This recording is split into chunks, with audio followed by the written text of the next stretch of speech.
How is it going, my heroes, my villains, and everybody in between? Sean Ross here, and welcome back, guys, to another live reaction to My Hero Academia. We are on manga chapter number 336, entitled Villain. Since we're on the topic of trust, there's something I think has to be voiced now. At this point, we can't deny it anymore, can we? There's a traitor at this school. A feeling of unease has settled upon our school. To help alleviate that, we'll be holding a private behind-the-scenes investigation.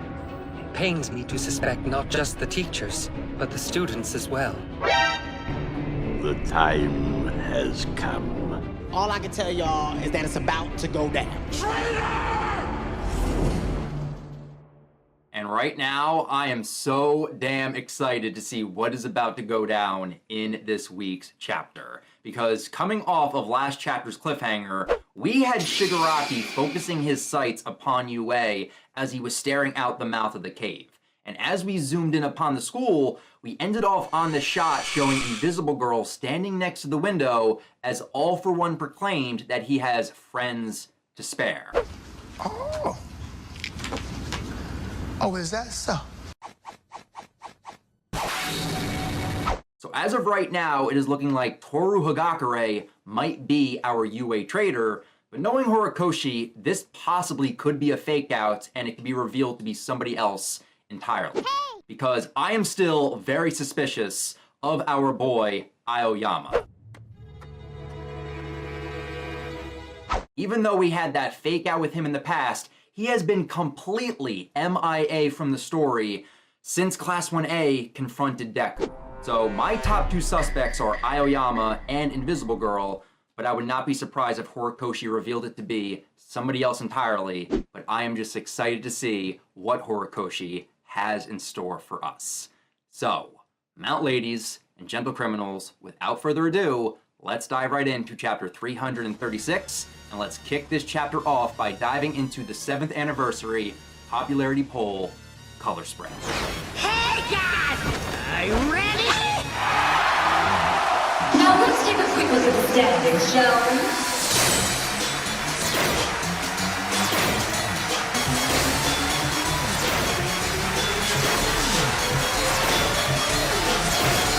Free your mind.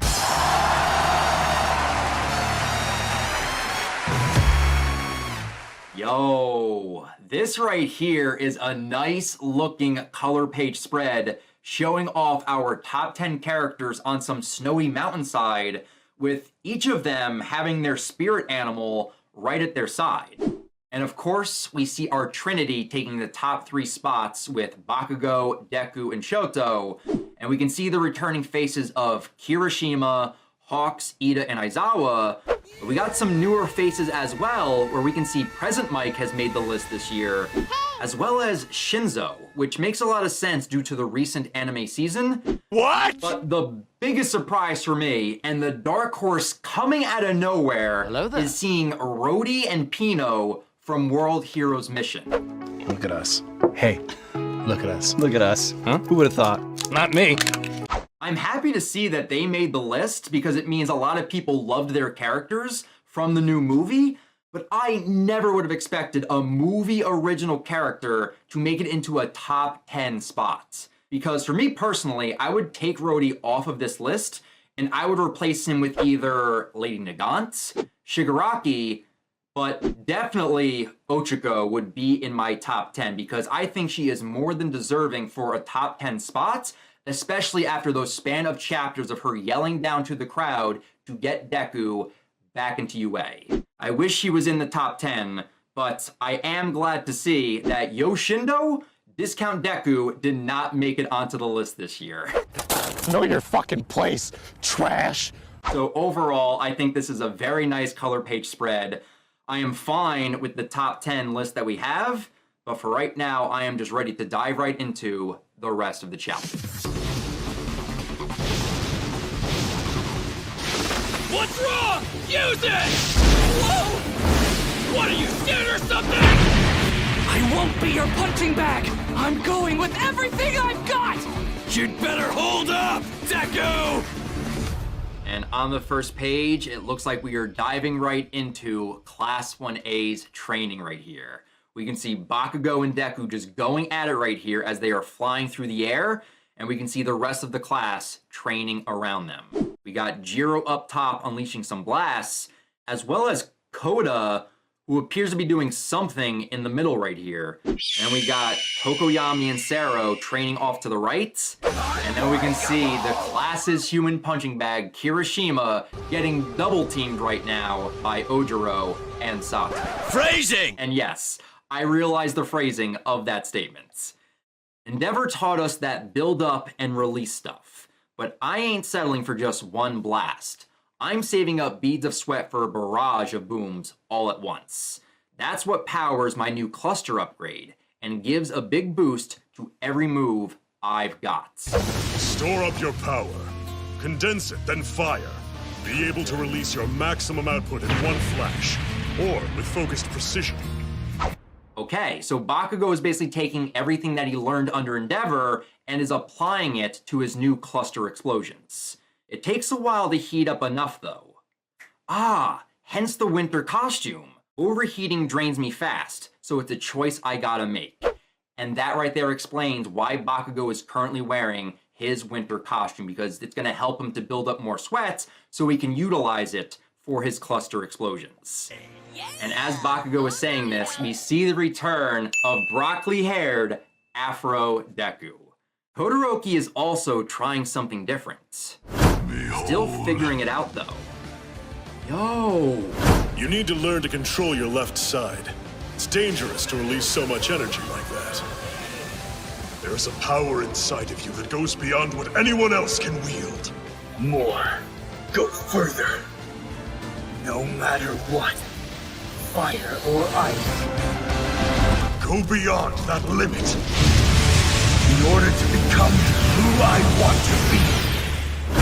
Look at Shoto right here. It kind of looks like he is utilizing his fire and ice simultaneously right here. So it looks like Shoto is also taking everything he learned under Endeavor and is applying it for a new move, it looks like.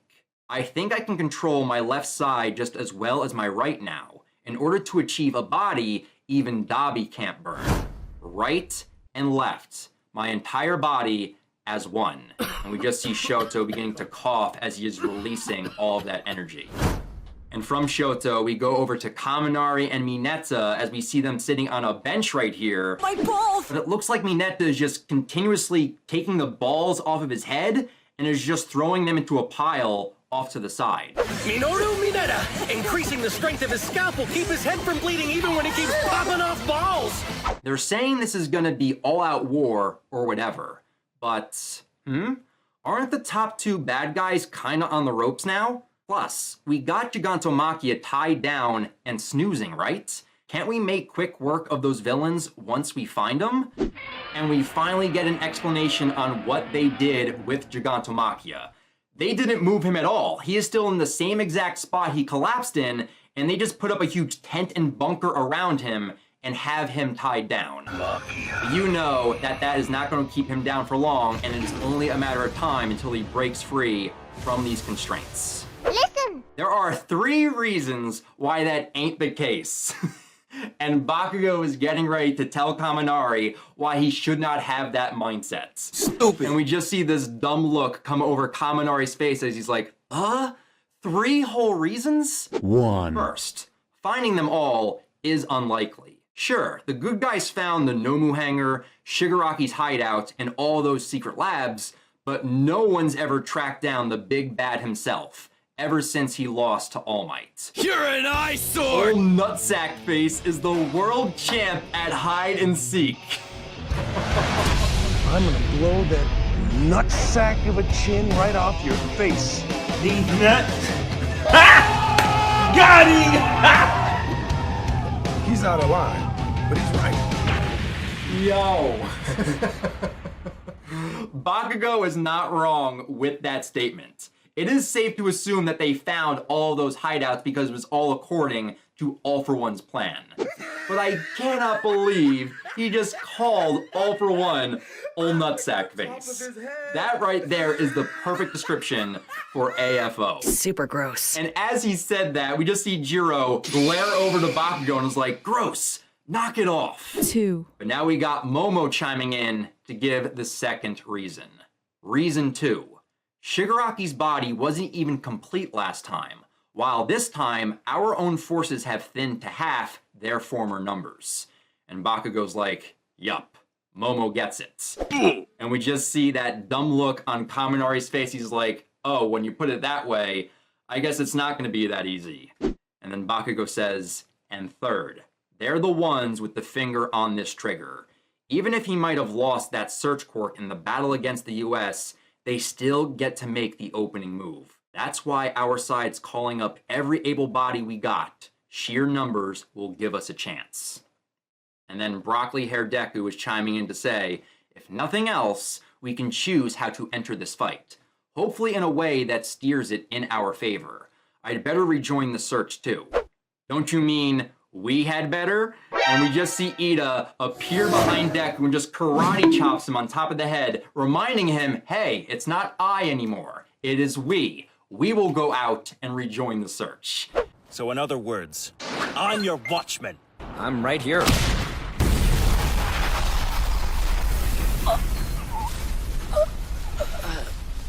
Right.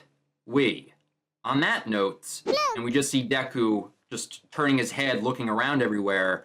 Think I can go for a quick stroll? I don't see why not. Relations between the hero corps and the evacuees have grown warmer since Uraraka's stirring speech. And we can just see Sue getting real close to Ochiko with a big smile on her face, and Ochiko is blushing, getting embarrassed, is like, oh shucks. I'm glad I was able to do that, but let's not bring that up right now. Actually, let's not talk about that ever again. But I love those chapters we got with Ochiko standing up for her man, Deku. Look at this dude. Yo! And I just noticed that we can also see Kirishima in a crater in the ground right here. Please use me as your own personal punching bag. A few moments later.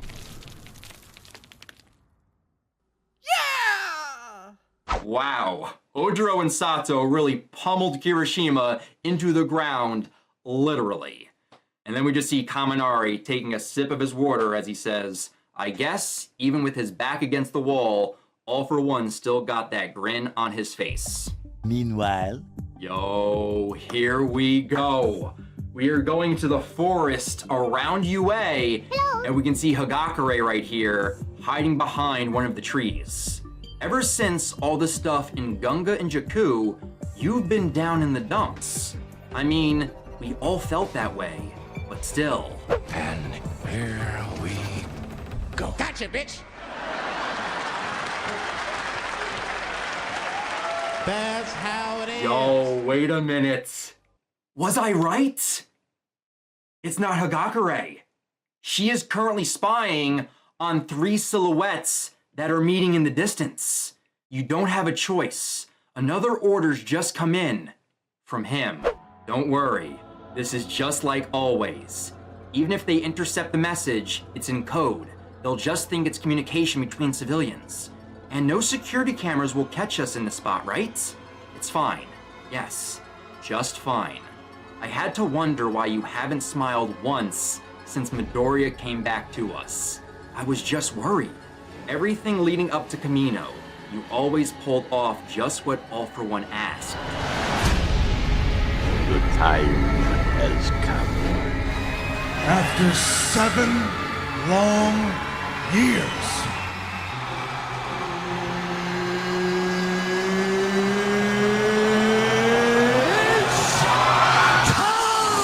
My name is I cannot stop twinkling. Finally! Fail now, and he'll kill us. You know that, Yuga. Called it. Yo! I was right to be suspicious. It is Yuga. The UA traitor is Yuga Aoyama. Surprise. After 7 long years, we have finally gotten the Traitor reveal. I honestly can't believe we are here at this moment, finally getting this. But I am glad it is finally happening. And last chapter's cliffhanger was in fact a misdirect, because Yuga Aoyama is our traitor, which makes complete sense to me, especially with all the evidence that has been building since Class 1A confronted Deku. Because Aoyama and Deku have become very close friends, and back in that moment, you would have expected Aoyama to be front and center, pleading for Deku to come back to UA. But that wasn't the case at all. He didn't say a word back during that moment. He was basically MIA. He was not acting like himself. But at last, he was showing his true colors. But now that we have this reveal, I need answers. Why is Aoyama the traitor? How come he's been the informant for All For One this entire time? Because with this double-page spread, Aoyama looks very reluctant right now. He is just crying his eyes out and shaking nervously, knowing he's being asked to betray his friends to give information to All For One. Listen! And he is currently talking with his parents. They are the ones telling him to follow All For One's orders. From nearly the moment you started school here, you've honored his every request. You even provided him the forest training camp location, and nobody was ever the wiser. Only the teachers and the pussycats knew where the training camp would be. Don't you think that's a little suspicious? I guess a kid could have used their phone to message a villain, Stop this, Mike! What's the problem? We have to find who the leak is! It was him the entire time. He gave up the location, which now adds so much more context to seeing him cowering in fear during that attack. And you just see him continuing to cry as he says, "Maman, Papa, but you must know, we never wanted any of this. And yet, it's too late to turn back." And we just see Invisible Girl hiding behind the tree, overhearing all of this, and she's shaking as well, thinking, you gotta be kidding me. It can't be true. Aoyama? All this time. And she is thinking back to the USJ incident, as well as the attack on the training camp. It was him giving them the information the entire time. It's all there, black and white, clear as crystal. Oh yeah, it's all coming together. We only ever wanted to give you a shot at happiness in life. And we have a flashback showing little Aoyama walking into the room. You want to be the same as the others, Yuga? Yeah, because being different is scary. You had no quirk to call your own, so we just wanted to help you fit in. Hey, did you hear? Deku doesn't have a quirk, like none. What? Really? Yeah, it's called being quirkless. That's dumb. What a loser. You're so lame. Papa, Mama, why am I so different from everybody else? We're not so different, you and I. Yo, he was just like Deku. Aoyama was born quirkless, and I'm guessing his parents pleaded to All For One to give their son a quirk so he didn't feel left out, so he didn't feel different. Correct! It is just all coming together right now. So you could chase your dreams like the rest of them. We never would have done it if we'd known how this would play out. We never would have had All For One give you a quirk. Exactly. Know my power. Yo. And we just have this menacing panel shot showing All For One, who was invited to their house. You can see the wine bottles behind him as he is just getting ready to place his hand upon a young Aoyama and give him a quirk. I will give you everything you want if you agree to join me. You have my word. I'll rewrite your story as well. I've found a meta power for you. Even your pathetic body can utilize it. You will join me.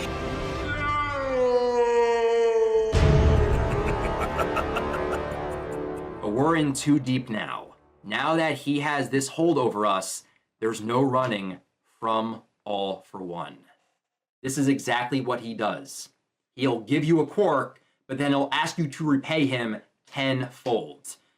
And what really sucks about all this is that All For One gave Aoyama a quirk that allowed him to shoot laser beams out of his belly button, but it came with the added side effect that it would make him shit himself every time he used it. That's the evilest thing I can imagine.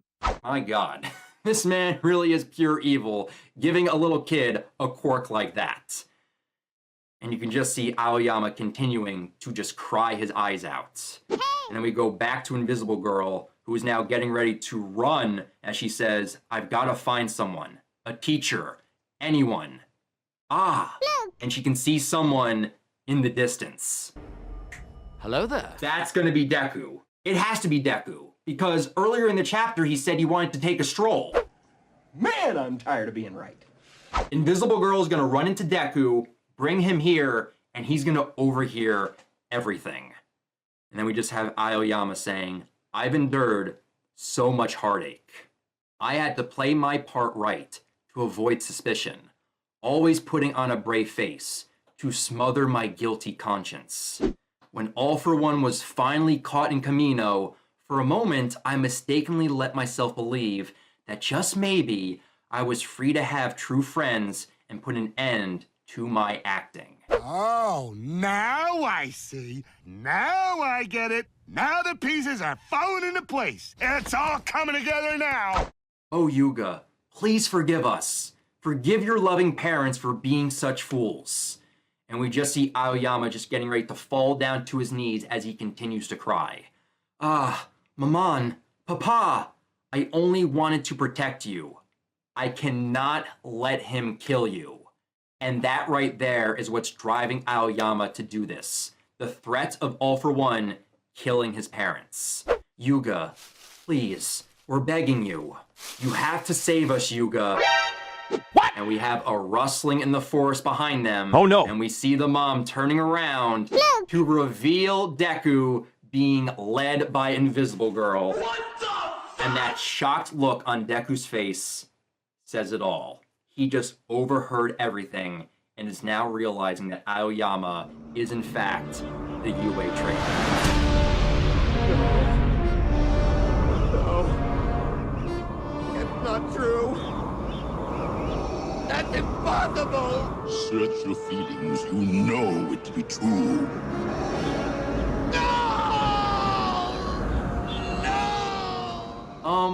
Hagakure just told me that she heard that the traitor in our midst is you, Aoyama. What? Nonsense. How ridiculous. The girl must have misheard.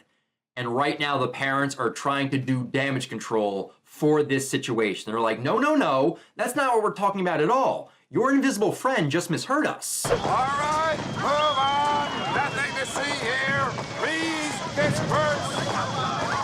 Nothing to see here, please. And then we can see Aoyama looking up to see Deku in front of him, and he says, Midoriya.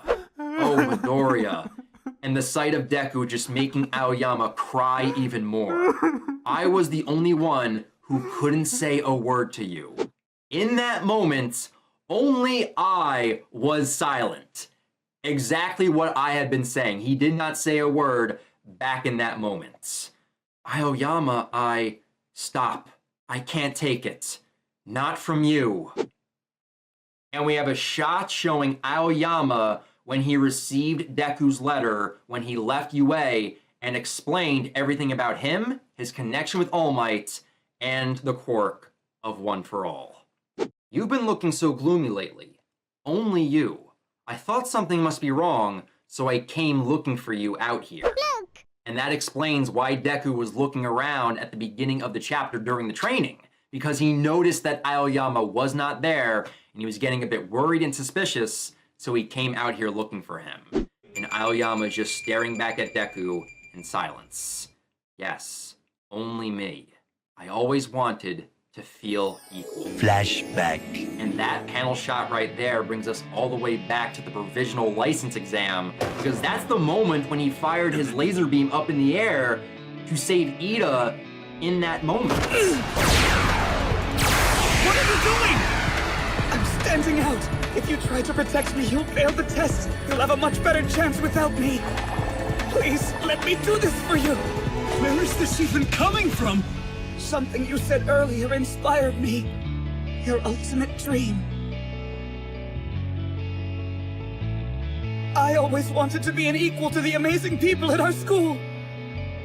What we're getting right now is adding so much more context to that line Aoyama gave way back when. He just wanted to feel equal and be like everyone else around him, to not feel like a villain or a traitor, but just to be a hero in training in Class 1A. At USJ, Yuga, no! And then in the forest. Each time, I led them to us. Do you hear me, Midoriya? I am a despicable villain. And that right there is the title of the chapter. Roll credits. He said it! He said it! Traitor! Aoyama right now just feels so guilty because his past actions put all of his classmates in danger, and in his own eyes, this makes him no better than any villain they have gone up against. But with that confession, we can see Deku thinking back to the message in cheese that Aoyama left for him upon his balcony that read, "I know." Little did we know back then, but that message had a double meaning because Aoyama knew everything because he was the UA traitor. That right there is the end of the chapter. Next chapter hits December 12th. Aoyama definitely made an impact anytime he spoke or did anything, really. But it was always pretty hard to tell what he was thinking. Papa, Mama, why am I so different from everybody else? I always wanted to be an equal to the amazing people at our school. Midoriya, I know. But at last, he was showing his true colors.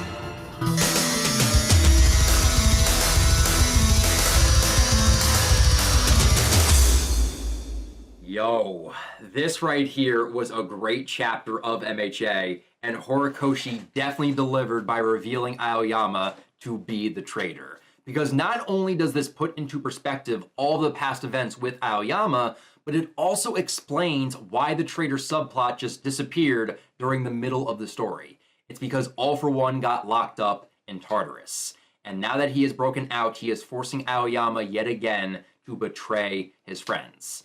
And you can really sympathize with Aoyama in this chapter because this was kind of forced upon him thanks to his parents. They made a deal with the devil in order to grant their quirkless son a power so he didn't feel different. And in order to pay off that debt, they are being forced to be All For One's informant on the inside, as All For One is holding Aoyama's parents' lives as collateral.